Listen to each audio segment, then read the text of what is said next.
Salut à toi et bienvenue sur Réussir. Moi, c'est Luc Njengi, étudiant entrepreneur. Aujourd'hui, je reçois sur Réussir une étudiante qui a osé. Elle a osé quitter son pays seule, sans avoir de famille dans la ville où elle allait étudier. Et aujourd'hui, elle est accomplie, elle a réussi son parcours ici en France. Elle va donc partager avec nous aujourd'hui comment elle a fait en étant seule, une fille, pour s'en sortir en France, loin de ses parents.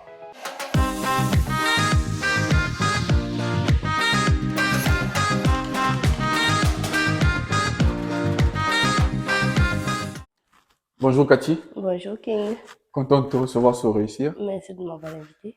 Aujourd'hui, je reçois sur Réussir euh, une étudiante de la diaspora avec qui on va parler de son parcours, son expérience en France et surtout les galères qu'on rencontre ici en France.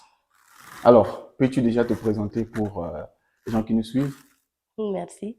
Bonjour à tous, moi c'est Sidibé Kati, étudiante en économie et gestion, malienne, bien sûr je précise. Ouais. Donc je suis là, j'ai l'honneur d'avoir été invitée par King Mm. sur son plateau ici, La Réussite. Donc j'espère qu'on va passer un bon moment ensemble. T'inquiète, on va passer un très bon moment. Ah, Tu as dit être malienne et mm. tu es fière de l'être. Comment tu vis ta séparation actuelle avec ta famille au pays et la situation géopolitique de ton pays actuellement?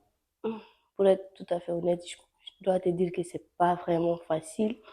Mais j'ai été récemment au Mali. Je trouve que la situation s'améliore assez rapidement. Bon, on espère assez rapidement qu'elle va s'améliorer. Mais ma famille étant dans une zone un peu plus calme, un peu plus protégée, Mm. j'ai l'espoir qu'ils se porteront mieux. D'accord, et toutes nos pensées vont à la population Euh, malienne. Alors, on est ici pour parler de toi. Explique-nous comment tu fais pour quitter le Mali et venir ici en quelle année? C'était pas évident. Déjà au Mali, j'étais la petite fille protégée de la famille. Je sortais pas. On me laissait rien faire. Ma maman était un peu plus protectrice avec moi que les autres. Je sais même pas pourquoi. D'ailleurs, j'étais étonnée de voir qu'elle me laissait venir ici en France, étudier toute seule. En plus, dans une ville où je connaissais personne. Il faut savoir que j'ai beaucoup de famille à Paris, mais je connaissais personne sur Besançon, à part un ami quand je venais. Donc, je suis venue en septembre 2019. D'accord? J'ai commencé en première année, la première année d'éco-gestion à la faculté de Besançon. Donc, c'était un peu chaud. Quand je suis venue, il y avait Il n'y avait personne sur Besançon, comme tu personne. l'as dit. Et je veux savoir déjà le parcours que tu fais au pays après le bac. Mm, Et tu fais Campus France seul ou par une agence? Comment ça se passe déjà cette partie-là? Parce que ça concerne beaucoup de gens qui nous suivent en fait. effectivement, moi, je fais partie de ces personnes, et quand ils étaient au pays, mais c'était pas très informatique. Moi, D'accord. je connaissais rien de l'informatique, à part les cours qu'on nous dispensait comment, au lycée, je connaissais pas grand-chose. Donc, du coup, après mon bac en 2017, j'ai commencé la faculté du Mali, D'accord. FSEC. Donc, j'ai fait 2 ans là-bas. En même temps, j'étais dans une institution privée. Ma mère avait insisté, à savoir pourquoi. Donc, j'ai fait une année de marketing là-bas aussi. Du coup, après, j'ai décidé de venir continuer mes études ici. C'est une cousine qui m'a parlé de Campus France. D'accord. Donc, elle m'a directement mis en contact avec une agence qui m'ont beaucoup aidé. Je dirais qu'ils ont tout fait à ma place. Cette agence, elle est payante. Tu D'accord. payes, ils font toutes les démarches pour toi, toutes les démarches pour toi, ils n'ont rien à faire. D'accord. Et comment une mère protectrice laisse venir sa fille seule? Hum, Si je laisse au Paris, j'allais comprendre, mais tu viens dans une ville où tu connais personne. Tu pars à l'inconnu. Comment ça se passe? hum, King. Si seulement j'avais cette réponse.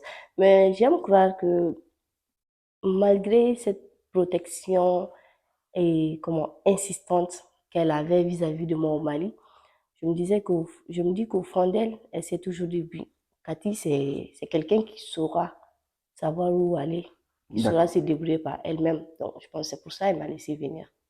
D'accord. Ta mère te faisait confiance. Hum, Et je crois que c'est un pincement de cœur pour une maman qui laisse venir sa fille seule. hum, Et te voilà aujourd'hui. Elle avait sincèrement raison de te laisser partir. peut-être, hein. Et tu arrives ici en première année, comme tu l'as dit. Tu fais quelle formation? Économie et gestion. D'accord, tu arrives en économie et gestion et comment ça se passe ton arrivée à Besançon, Cathy? C'était très difficile. D'accord, Honnête- explique-nous, on est là pour ça. Honnêtement, c'était très difficile.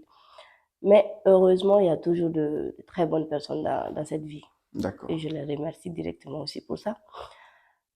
Comme je te disais, je connaissais un ami par le biais de l'agence qui nous avait d'accord, mis en contact. Donc, depuis que j'ai commencé mes démarches pour la demande de visa, il a commencé à faire des recherches de logement pour moi. d'accord, Mais à cette époque, c'était vraiment compliqué d'avoir un logement sur Besançon. Et il voyait les particuliers, il faisait des visites, mais rien n'a changé. Donc, une fois ici à Besançon, je voulais aller prendre. Bon, je suis venue aussi à tue-tête aussi, tu vois.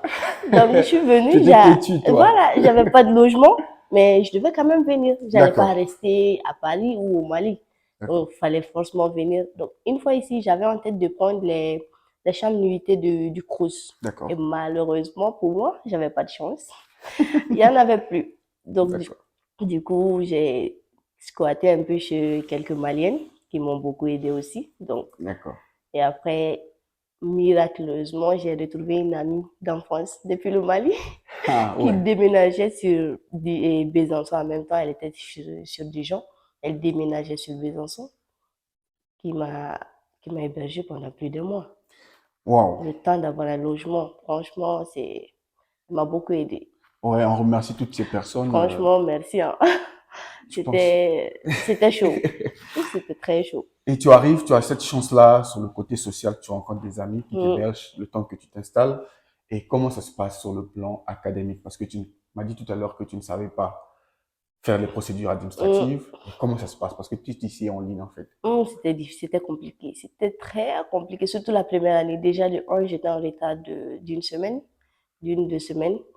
Donc, rattraper ce retard et changer de monde du jour au lendemain, il faut savoir que, voilà, les universités au Mali sont bien, mais c'est pas la même C'est pas réalité identique qu'ici. ici, ouais. C'est pas du tout pareil.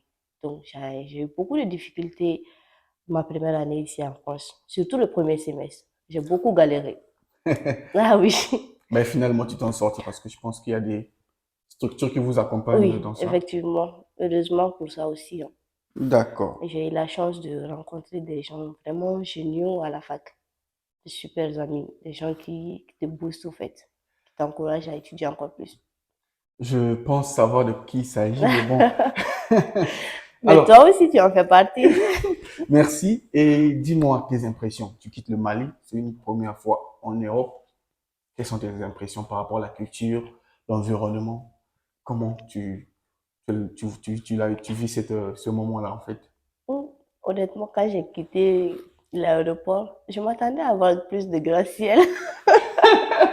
Ah ouais, comme on le voit dans la télé Tu là. vois, comme on le voit dans la télé, je pensais que j'allais voir plus de gratte-ciel, mais blague à part, c'était impressionnant. C'était assez impressionnant de voir toutes ces autoroutes, ces, ces gratte-ciel, ces immeubles, même le décor intérieur, c'était vraiment impressionnant. Surtout à Paris, il y a beaucoup de choses qui impressionnent. Et une fois à la gare de Lyon, Ouais. pour prendre mon train pour venir à Besançon, j'étais tellement surprise. J'étais là à regarder les gens de gauche à droite. J'étais, ah, non, c'était incroyable. C'est une très belle expérience que je souhaite à tout un chacun de vivre un jour. D'accord. Et une fille seule qui laisse ses parents et tu viens. Quelles sont les galères que tu rencontres en venant ici? Parce que après avoir passé un moment avec tes copines d'enfance, tu as eu ta chambre, je suis sûr. Et quelles sont les galères que tu rencontres une fois que tu es seule, indépendante? Tu ne dépends que de toi, en fait. Moi, j'ai pas eu tellement cette indépendance. Savoir qu'après les 1 mois de logement chez ma copine, j'étais en colocation. D'accord. Tu vois. Donc, franchement, j'étais pas seule du tout. Je me retrouvais toujours avec les Maliennes. On était tout le temps ensemble et je vivais avec une personne. Donc, Voilà. Et quel conseil tu donnes à ceux qui, déjà pour ce cas, sont dans la solitude, sont seuls, qui n'ont pas la chance d'être en colocation comme toi? Comment ils font pour s'en sortir sur ce plan social-là? j'imagine que ça doit être compliqué. Surtout la première année, quand tu viens directement, tu te retrouves à vivre seul, loin de la famille, loin des amis, loin des gens que tu as côtoyés tout au long de ta vie. Ça doit vraiment peser sur la personne. Quoi, je leur conseillerais plus de heureusement, c'est maintenant les choses commencent à vraiment bouger. Côté associatif et tout, il y a plus d'associations de se diriger plus vers les organismes, les associations Votre qui, communauté, oui. voilà, qui accompagnent les étudiants. Il y en a beaucoup. Ne restez pas dans votre coin, ne restez pas seul. Alors, quel est ton parcours? Quel est ton projet d'études? Comme on pose la question sur Campus France, quel est ton projet sur le plan universitaire? Sur le plan universitaire, là, je finis la licence. D'accord? Une fois que je l'aurai, Inch'Allah, je le sais.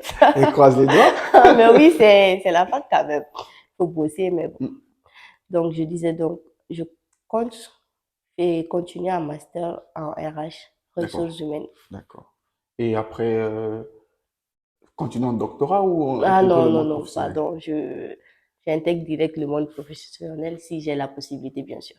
D'accord. Donc, ton projet professionnel, c'est être directrice ou Directrice, bien sûr, des ressources humaines? directrice des ressources humaines d'une grande boîte ici en France. Alors, moi, vu que je fais la promotion de l'Afrique, Mhm. je te pose la question, est-ce que tu penses repartir en Afrique pour être directrice des ressources humaines en Afrique? Oui, Tu le penses vraiment? oui, je le pense sincèrement.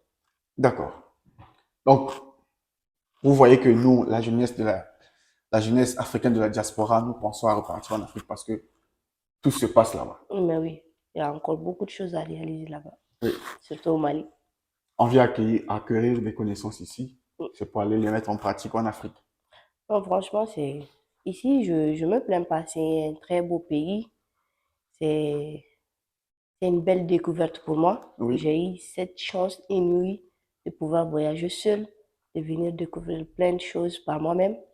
Mais j'aimerais quand même retourner dans mon pays Ouais, après un des peu comme moi. expériences. Ah oui, mais bon, ça n'empêche pas de chérir la France. Ouais, on aime la France, Mais notre oui. deuxième patrie. Mm, Alors, en parlant de la France, mm. la question qui va suivre, c'est les avantages et aussi les inconvénients d'étudier en France. Commençons par les avantages. Toi, personnellement, quels sont les avantages que tu n'avais pas au pays, sur le plan universitaire, bien sûr, que tu as ici en France? Il y en a beaucoup. On ne peut même pas tous les énumérer ici. Là, déjà, on a accès à l'informatique quand on veut, la connexion, la bibliothèque et juste, j'en passe. Il y a tellement d'opportunités. Franchement, Les coûts des études, je oui. dirais même que nos dirigeants africains doivent s'inspirer du système européen ici, hein. Franchement, il le faut. Et au Mali, c'est difficile de voir un étudiant avec des infos, comment, un ordinateur, c'est pas donné à tout le C'est monde. dans la plupart des pays en Afrique, c'est Tu vois, compliqué. c'est pas donné à tout le monde. Mais ici, tu as accès à l'informatique quand tu veux, à Internet, à la connexion, tout est gratuit. Non, franchement, tout est fait pour mieux réussir ses études ici. Il y a beaucoup trop d'avantages. Merci beaucoup pour les avantages Hum, et les inconvénients. hum, je, je sais pas, je trouve pas qu'il y a tant d'inconvénients que Ta ça. famille te manque pas? Ah si, ça La c'est. cuisine de chez toi ne te manque pas? Je suis une femme. À la différence de toi, je peux cuisiner tous les plats. Bah, merci de me taquiner. Ah, mais oui, je peux cuisiner tous les plats qui me manquent du pays. Donc, mais côté famille, c'est vrai que oui, la famille me manque beaucoup. Mais avec les miracles de la technologie, je peux le voir tous les soirs si je veux. Ouais, grâce à des appels vidéo, Mm, on peut parler avec nos familles, mm. c'est une bonne chose. Oui, c'est juste le fait de s'adapter au climat, les changements climatiques, le froid surtout, qui pose un peu plus problème. Ouais. Sinon, moi, je vois pas tant d'inconvénients. Et parlons du côté entrepreneurial. Mm. Penses-tu investir en Afrique et quel domaine penses-tu qui est prometteur en Afrique en fait? Selon ton expérience, selon ton projet pro, est-ce que tu penses avoir une entreprise en Afrique ou investir dans l'immobilier? Quels sont tes projets pour l'Afrique, Cathy? J'aurais bien aimé m'investir dans l'immobilier et surtout dans l'informatique aussi. Ouais, parce que comme tu l'as dit, c'est quelque C'est, chose qui n'est pas encore accessible non, en Afrique. pas du tout. Même si ça l'est, chez nous, Africains, on est assez réticents à aller Oui. à la découverte. Les nouvelles choses nous effraient un peu. Donc, je pense que on n'en est pas encore là en Afrique. J'espère pouvoir contribuer à ces changements. Qui sait? Et je te félicite pour ça parce que on est venu ici. N'oublions pas qu'on a nos frères qui sont en Afrique Mm, et on a vraiment besoin de ça.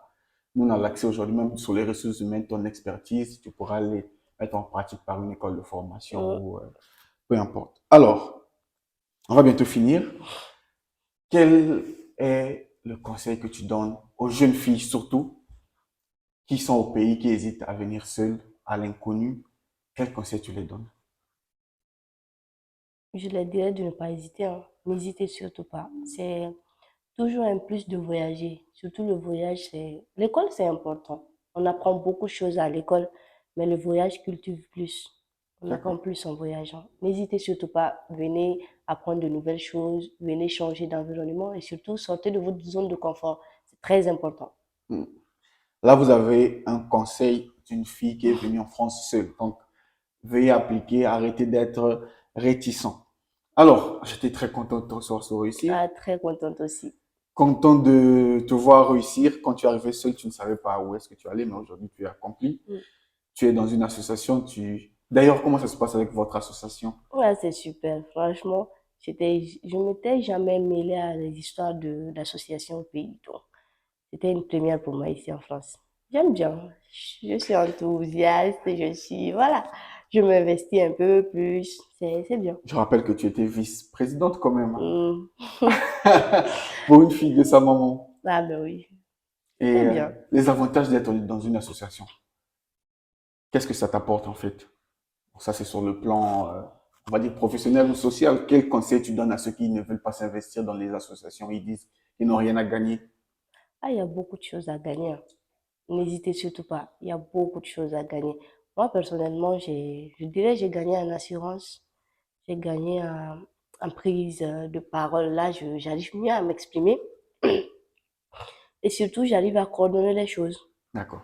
Essayez de prendre les choses en main. Restez pas dans votre coin, ça ne sert à rien. Dans la vie, souvent, il faut oser. Comme vient de faire le King ici présent. Il a osé créer, réussir. Donc, Merci. osez. Ne restez pas dans votre coin. Merci Cathy d'être venue sur Merci, Réussir. King. J'étais très ravi de te recevoir Plaisir partagé. et on vous dit à la prochaine. Inch'Allah. Salut. Si tu as aimé la vidéo, n'hésite donc pas à liker la vidéo, à partager autour de toi car ces parcours peuvent toujours aider et inspirer les autres qui sont réticents. Quant à moi, je t'inviterai à t'abonner à la chaîne, à activer la cloche de notification pour ne rien rater sur nos prochaines vidéos. Et je vous donne rendez-vous au prochain numéro. Salut!